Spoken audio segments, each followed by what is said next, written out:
So we're just going through a few things to get ready for this basic 20, and one of those things is a fraction over a fraction. Let's see if I taught you well enough. What is 2/3 divided by 1/5?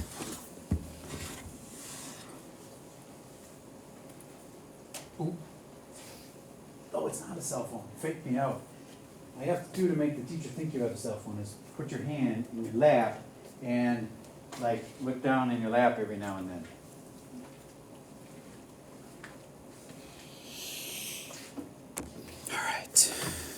Now, I know there's a cell phone out, I won't say who, but if you put it in your backpack, I won't make it go in jail. All right, you ready? So, we're going to go with this kid in the front row that I haven't learned the names yet, so I should probably get my seating chart over here. Do you know what to do? No. Okay, I'll give you a hint. You change it to times. Yes. So I'm going to say times, and then not 1/5, but 5/1. See, now it's just a multiply problem, and now it's 10/3. Raise your hand if you had 10/3. Okay, cool. Then you'll probably get that one right. That's one of the 20 things that I think are the most important. All right. Next one I want to have you try is plain old-fashioned adding fractions. 3/7 plus 1/2.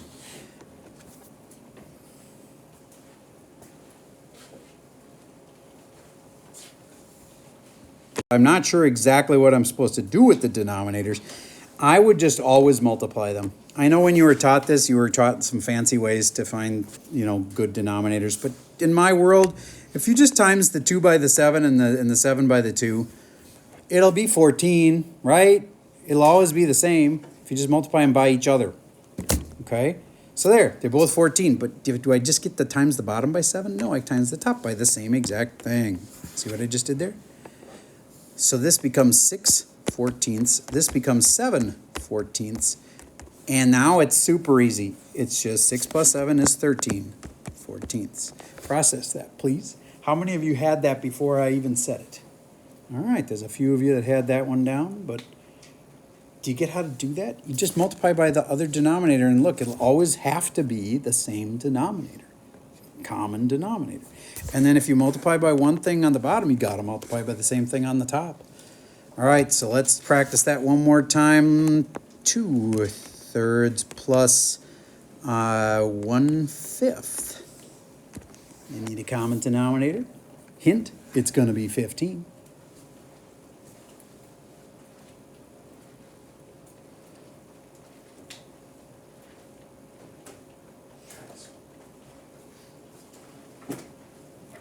Big one on participation. You've got to try.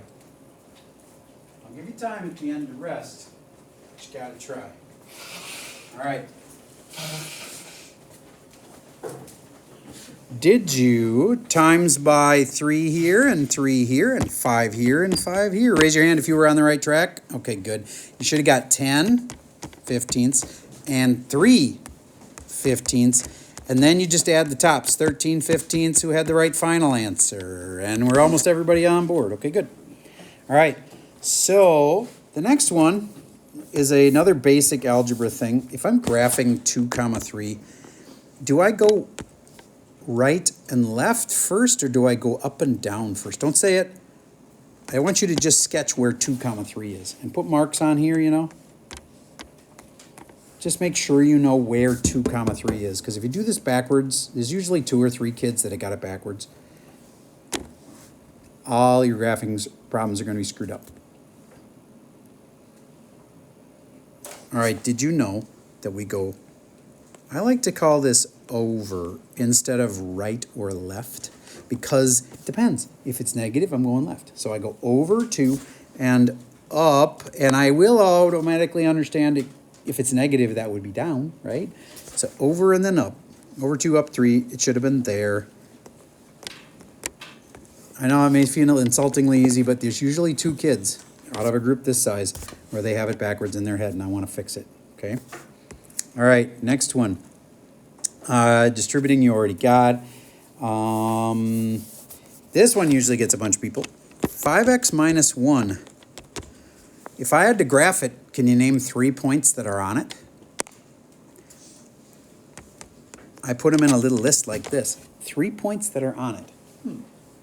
Hint, I would pick anything I wanted for one of the variables. I usually would pick x's. And I pick any x's I wanted, and then might as well pick simple ones. Like, why make it hard? So pick simple numbers for x, figure out what y has to be, and you'll have 3 points. Being able to find 3 points on this line is a critical skill. I'm going to see if you can do it without any more help than that. Find 3 points that are on this line.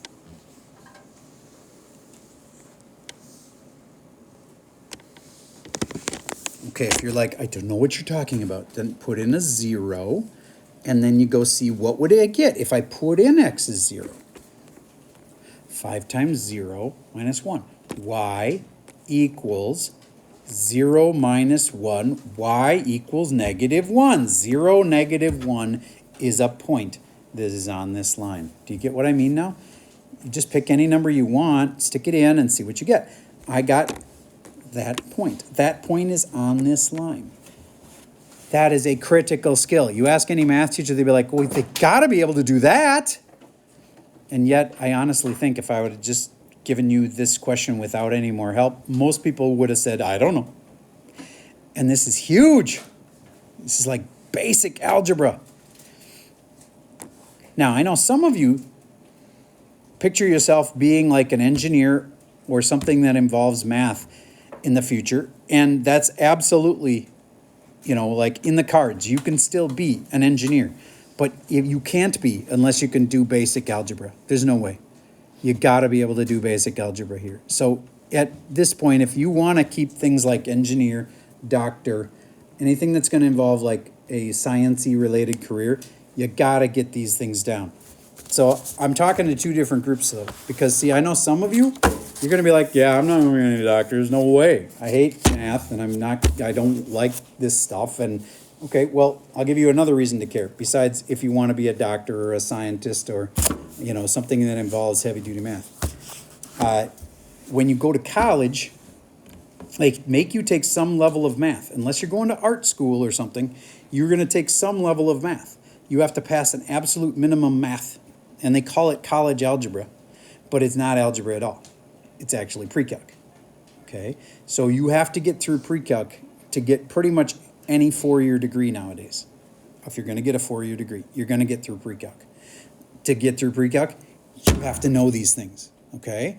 So now, there are some kids in here who are like, haha, I don't have to get through pre-calc because I'm going to be a plumber. Awesome, then you can be a plumber. But my job is still to keep your options open so you don't have to be something that doesn't involve math. So for those of you that want to still be on the high end in this world of math and you were hoping to get through calculus and maybe even be a math teacher someday, these are absolute fundamentals for anybody that's going for the hardcore college route with science and math involved. These are so important, you will thank yourself endlessly for having them down, okay? For those of you that, like one of my cousins who decided to be an electrician, he makes tons of money and he actually uses math a lot. He would tell you he uses math all the time. As an electrician, they got to do complicated equations to see like how much wire do we need for this? How much can the wire handle? How many amps can it handle? He actually uses math all the time as an electrician. Now there are some trades where you wouldn't have to use any math. So yeah, there are some kids in here, just a few, where you aren't ever going to use math. But we want to keep that option open for you. All right, so I'm trying to give you a reason to care. This stuff is going to be in whatever your next level is going to be beyond high school. You're going to have to get through minimum pre-calc, and you won't get through pre-calc unless you can do these basics. Okay, so back to this. If I put in a 1, then I put a 1 here, and I got 5 minus 1 is 4. If I put in a 2, why'd you pick 2? I can pick any number I want, and so can you. I just am putting in the numbers I pick right here. So 2 times 5 is 10, minus 1 is 9. Y equals, that's going to be 9. So 2 comma 9. There's a ton of other combos you could have picked, but that's the basics. So when I first said find 3 points on the line, most people looked at me kind of funny. That's all you got to do. That's 3 points. If I graphed them, 0, -1's like there, 1, 4 is like there, and 2, 9 is like there. Look at that. They're all in a straight line. Does that make sense to you? Okay, that's 3 points on a line. Here's the next one we got to talk about. 3y 2m y. This is a little bit like what we did yesterday where you got to rearrange and put like terms together, but this is all multiply. And some people have this misconception that this 2 and this m are like married and can never separate. That is false. When you're multiplying like this, that 2 can move anywhere it wants. It can move up to the front. This y can move by the other y's. And then you can put them together, and your answer's not, but could be like 10m squared y to the 5th or something like that. Would you please figure out what this answer is?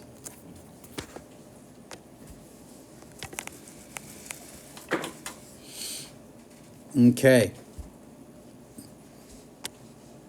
Did you get 6?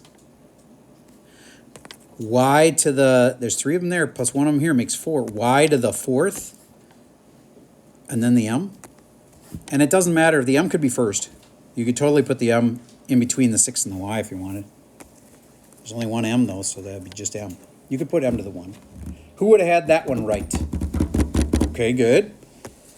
And there's a few more in here, but I'm just going to, like, I think from there, I'm going to just see how many you know without my help. Okay, so this is a 20-question quiz, and I know some of you are only going to get like 8 out of 20, okay? And that's okay for now. The point is you cannot let this be something that just sits at 8 out of 20. If you only know 8 out of these 20, you need to come in and get some help. You really do. Like, this is your moment. I can help you with all of these. Okay, so we're going to take this little quiz today in class, and then we're going to grade it at the end of the hour, and your job will be to bring home any of the problems that you get wrong. You're going to bring them home, and you're going to try to fix them, do corrections on it. That's your only job for today. This quiz, we grade it, you bring it home and do corrections on it. Okay? All right, that's all I have for the video for today.